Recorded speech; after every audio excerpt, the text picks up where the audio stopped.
اور اس وقت ایران کی جانب سے 400 میزائل داغے جا چکے ہیں اسرائیل پر، اور اس کا ہدف اسرائیلی دارالحکومت تل ابیب ہے۔ آپ کو بتاتے ہیں تمام تر صورتحال کے پیش نظر امریکی صدر جو بائیڈن نے قومی سلامتی ٹیم کا اجلاس بلا لیا ہے۔ اسرائیلی جنگی کابینہ کی جانب سے بھی ہنگامی اجلاس طلب کر لیا گیا ہے اس تمام تر صورتحال پر غور کرنے کے لیے۔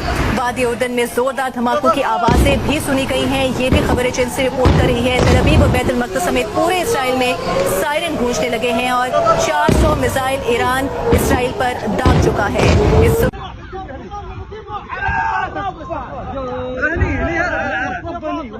والله هذا